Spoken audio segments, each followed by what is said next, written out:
I stared at my phone, reading the text for the third time. My hands weren't shaking anymore. That had stopped about 6 months ago, around the time I realized I didn't need their approval to breathe. Maya, about the Hearts of Gold Gala next Saturday. Your father and I think it's best if you skip this one. Isla's husband is finalizing a major development deal with Congressman Wade. We need to make the right impression. You understand, don't you? Your work is admirable, but homeless youth services isn't exactly the kind of thing we can explain easily at an event like this. I set the phone down on my desk. Through my office window, I could see the courtyard where some of our kids were playing basketball. Jamal had just made a shot and was celebrating like he'd won the NBA Finals. 3 months ago, he'd been sleeping in his mom's car. Now he had a safe bed, 3 meals a day, and a tutor helping him catch up in school. My assistant, James, knocked on the door frame. Maya? The caterer needs final numbers for Saturday. I looked up at him. Tell them 250. And confirm that the vegetarian option is nut-free. I don't want any issues. James nodded, then paused. You okay? You look like someone just told you your dog died. My mother just uninvited me from her charity gala. His eyebrows shot up. The Hearts of Gold thing? The one at the Ritz? But aren't you the keynote speaker? Yes. I picked up my phone again. She doesn't know that. They never asked what I do. They just know I work in charity, which to them means I'm basically handing out sandwiches under a bridge. James had been with Safe Haven Youth Services for 3 years. He'd seen me pull all-nighters writing grant proposals. He'd watched me testify before the city council. He knew that our nonprofit had a larger annual budget than some small businesses. What are you going to tell her? He asked. I typed out a response, understood. Hope it's a wonderful evening. James shook his head. You're cold, boss. I like it. After he left, I sat there for a moment, letting myself feel it. Not the anger anymore. I'd worked through that in therapy. Dr. Chen had helped me understand that some people would never see me the way I needed them to. That I had to build my own definition of success. But it still hurt. 10 years of Christmas dinners where my brother Marcus would casually mention his latest real estate acquisition while I talked about securing a grant, and everyone's eyes would glaze over. 10 years of my mother introducing me to her friends as Maya. She's very passionate about helping people, in that tone that suggested I was doing volunteer work as a hobby, not running an organization. Last year at Thanksgiving, my younger sister Isla had gotten engaged to David Chen, a hedge fund manager. The whole dinner had been about their relationship, their plans, the prenup negotiations. When I'd mentioned that Safe Haven had just been approved for federal funding, my father had said, "That's nice, sweetheart," and immediately turned back to discussing David's portfolio. I'd stopped going to family events after that. Just made excuses. Too busy. Work obligations. Which was true, but also a shield. My phone buzzed. A text from Marcus. Mom told me about the gala situation. Probably for the best, sis. These events are pretty corporate. Lots of talk about money and deals. Not really your scene. I didn't respond. The thing about being underestimated is that it gives you room to move. While my family had been dismissing my work, I'd been building something real. Safe Haven Youth Services now had 3 residential facilities, a job training program, and partnerships with 4 local schools. We served over 200 young people a year, with an 85% success rate for housing stability after they left our program. Just last month, I'd closed a $2 million grant from the federal government. The application process had taken 8 months. I'd worked with senators' offices, testified before committees, provided data and outcomes and impact reports. Congressman Wade himself had written a letter of support. That same Congressman Wade who would be at my parents' gala. The one they didn't want me attending because I might embarrass them. I pulled up the event program on my computer. There was my headshot, right on the front page. Keynote speaker, Maya Torres, Executive Director, Safe Haven Youth Services. The program had been finalized 2 months ago. My parents had received their copy. They just hadn't looked at it. Why would they? They never looked at anything I did. Saturday arrived faster than I wanted it to. I'd been to plenty of formal events, but this was different. This wasn't me representing Safe Haven at some foundation dinner.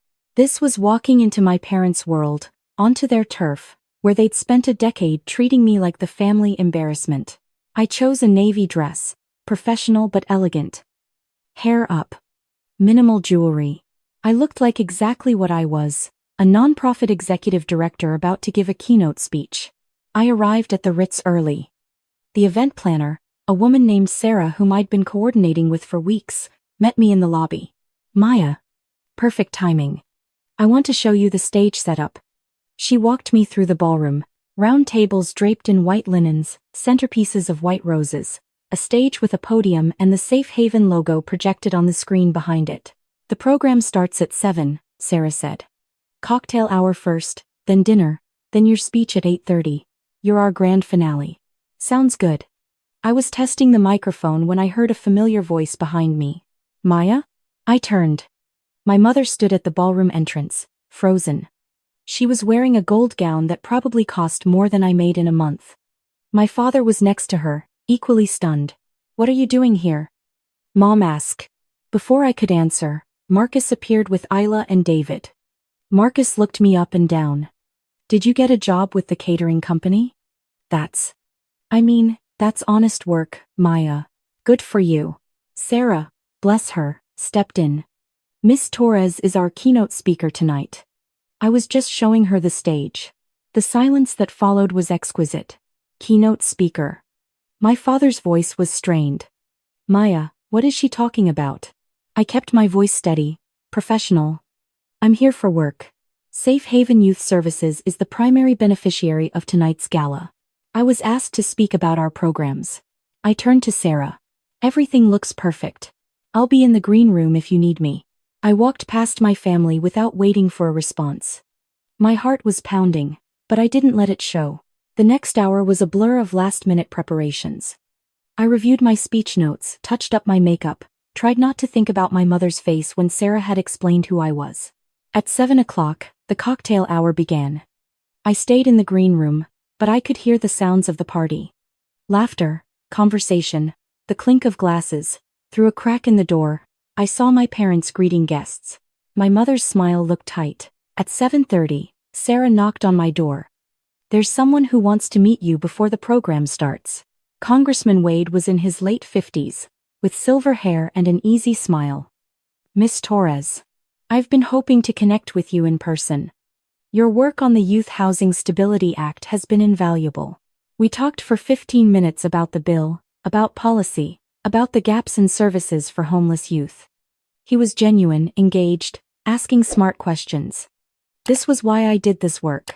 Not for recognition, but because it mattered. I hope we can continue this conversation, he said as Sarah signaled that dinner was starting. My office will reach out next week. I took my seat at the head table as guests filed into the ballroom. I was positioned between Congressman Wade and another board member. Across the room, I could see my family's table. They'd clearly spotted me. My mother kept glancing over, her expression unreadable. Marcus was whispering to Isla, who looked confused. David was on his phone. Dinner was excellent, though I barely tasted it. I made polite conversation with the congressman and the board member, but my mind was on what was coming. At 8:25, the lights dimmed. Sarah took the stage to introduce me. Ladies and gentlemen, it's my honor to introduce tonight's keynote speaker. Maya Torres is the Executive Director of Safe Haven Youth Services, the largest provider of housing and support services for homeless youth in our city. Under her leadership, Safe Haven has expanded from one facility serving 30 young people to 3 facilities serving over 200 annually. She's secured over $8 million in funding, including a recent $2 million federal grant. She's testified before Congress, appeared on national news, and most importantly, has changed the lives of countless young people who had nowhere else to turn. Please welcome Maya Torres. The applause was genuine. I walked to the stage, my heels clicking on the hardwood floor. The spotlight was bright, but I could still see my family's table. My mother's champagne glass was frozen halfway to her lips. My father's face had gone red. Marcus looked like someone had slapped him. I began my speech the way I always did, with a story. When I was 25 years old, fresh out of graduate school with a degree in social work, I told my family I was going to work for a homeless youth nonprofit. They asked me when I was going to get a real job. Polite laughter from the audience. I'm 35 now. 10 years later. And I'm still waiting for that real job to come along.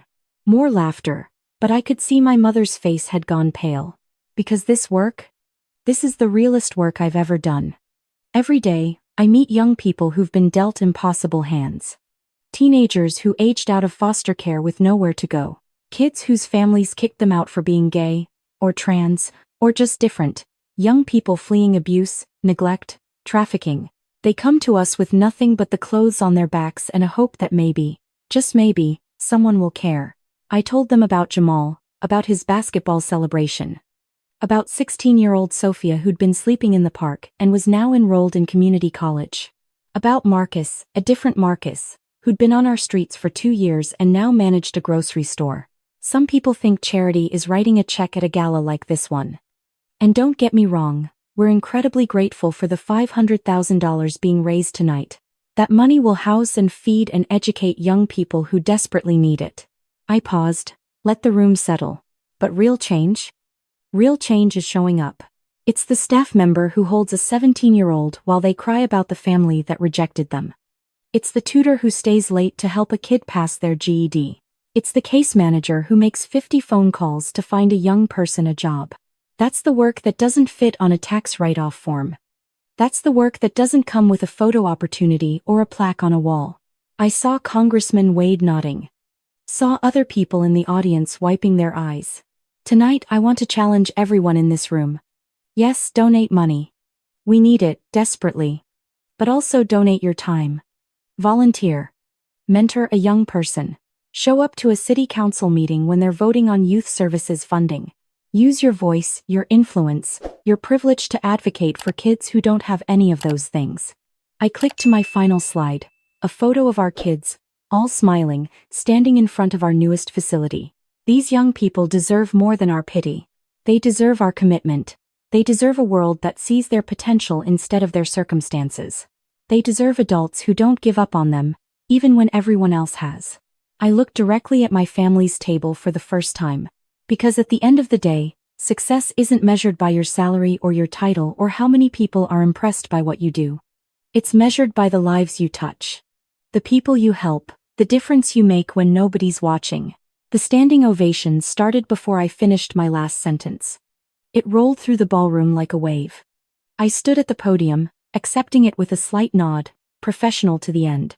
As I walked off the stage, Congressman Wade was the first to reach me. That was extraordinary. Truly. I'd like to discuss some funding opportunities when you have a chance. I'd appreciate that, Congressman. Other people approached. Board members of other nonprofits. Donors wanting to know more about our work. A journalist from the Tribune asking for an interview. I smiled, shook hands, made small talk, all while watching my family out of the corner of my eye. They were still sitting at their table. Marcus was staring at his plate. Isla was whispering urgently to David, who now looked interested instead of bored. My mother was dabbing at her eyes with a napkin, though I didn't know if those were tears of pride or shame. My father was the first to approach me, after the crowd had thinned. Maya. That was quite something. Thank you. We had no idea. The scope of what you do. The grant, the congressional testimony. Why didn't you tell us? I looked at him for a long moment. I tried. For 10 years, I tried. But every time I talked about my work, you changed the subject. Or you asked when I was getting a real job. Or you compared it to Marcus's real estate deals and found it lacking. We didn't mean. Yes, you did. My voice was calm, but firm. You meant every word. You were embarrassed by what I do. You uninvited me from tonight because you thought I'd make you look bad in front of your important friends. Mom had joined us now, with Marcus and Isla trailing behind. Honey, we made a mistake.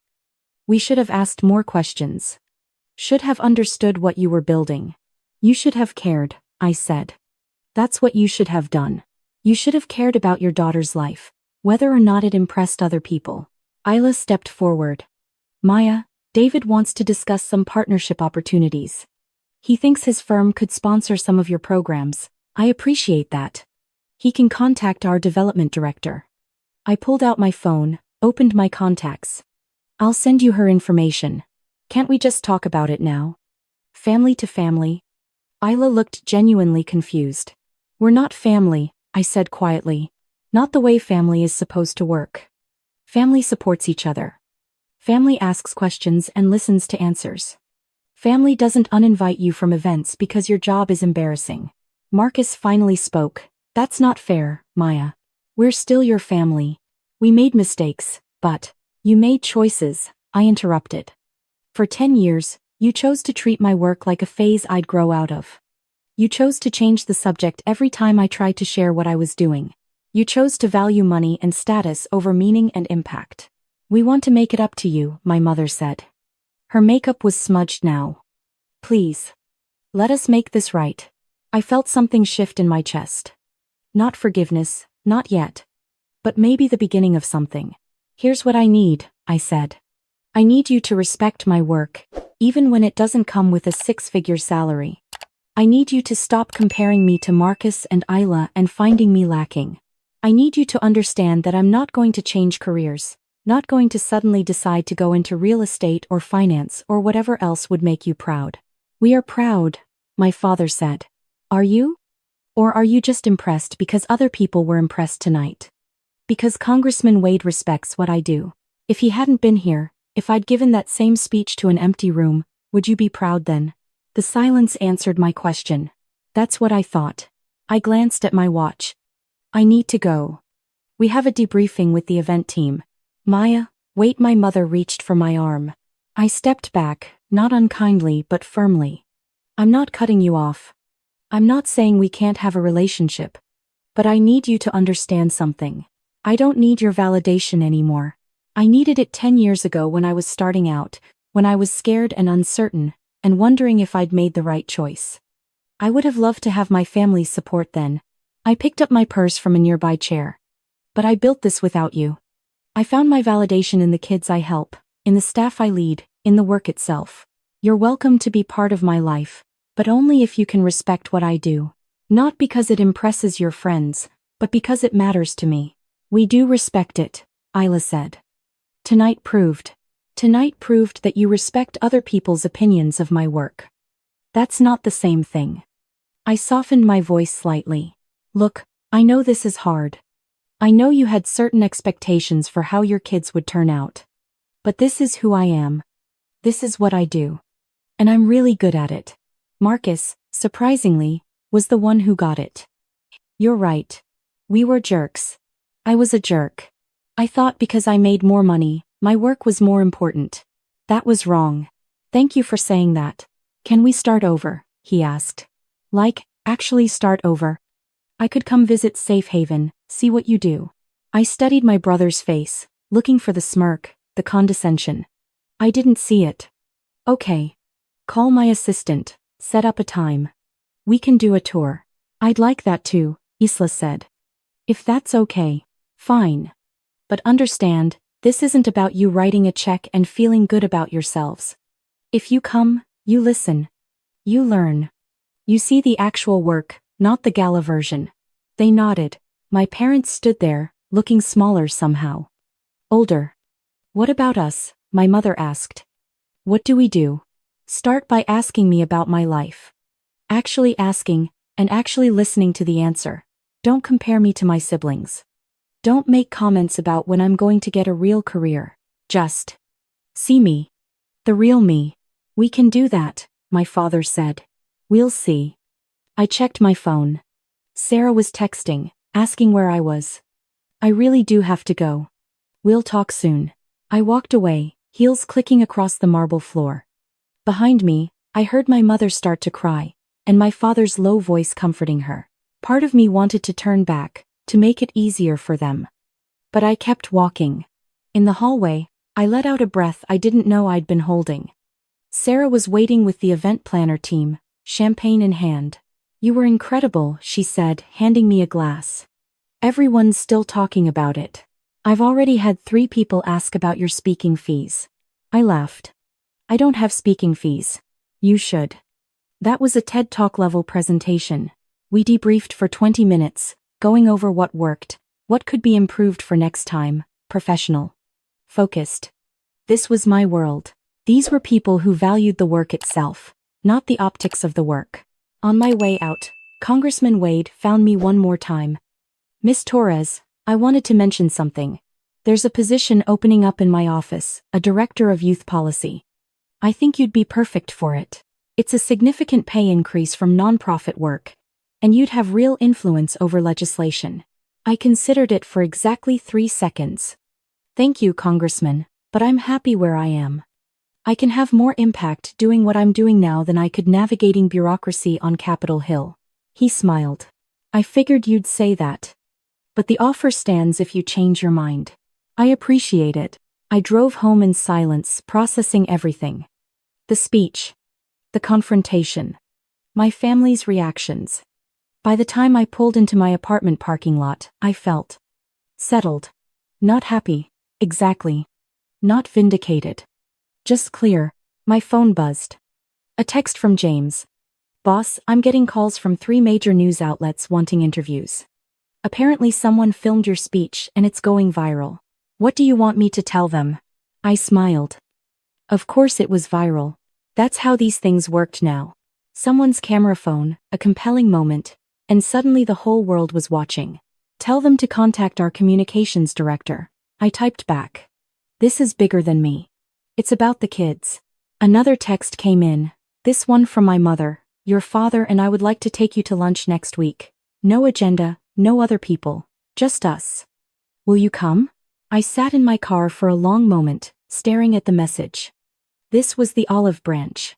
The first step. I could refuse, keep my boundaries hard and high. Or I could take the risk, see if they were capable of change. "Okay," I typed. "Tuesday at noon. I picked the place. Thank you. We love you." I didn't respond to that. Love was a word they'd always said easily. But love was supposed to be more than words. It was supposed to be curiosity about your child's life. Interest in their passions. Pride in their accomplishments, even when those accomplishments didn't look like what you'd imagined. Inside my apartment, I kicked off my heels and changed into sweatpants. My cat, Milo, wound around my ankles, demanding dinner. I fed him, poured myself a glass of wine, and settled onto my couch. My phone was still buzzing with notifications. Emails, texts, social media mentions. I turned it face down and picked up a book instead. Tomorrow, I'd deal with the interviews and the fallout, and the sudden attention on Safe Haven. Tomorrow, I'd prepare for Tuesday's lunch with my parents. Tomorrow, I'd go back to being executive director Maya Torres, advocate and leader and voice for kids who needed one. But tonight? Tonight I was just Maya. The girl who'd chosen a harder path because it mattered. Who'd built something real while everyone else was looking the other way. Who'd learned that the only validation that truly counted was the kind you gave yourself. I thought about those kids in our courtyard, playing basketball like they didn't have a care in the world. Thought about Jamal's celebration after making that shot. That was success. That moment of pure joy, of feeling safe enough to play, to hope, to dream. Everything else was just noise. My phone buzzed one more time. Against my better judgment, I looked. It was Marcus. "I watched the video of your speech. You were right about everything. I'm sorry it took me 10 years to see it. Call me when you're ready." I set the phone down and took a sip of wine. Maybe they were capable of change. Maybe not. Either way, I'd be fine. Because at the end of the day, that was the real victory. Not the standing ovation or the viral video or even my family's belated recognition. The victory was knowing who I was and what I stood for, regardless of whether anyone else understood it. I'd built a life that mattered. And nobody, not my family or their country club friends or anyone else, could take that away from me. I was already enough,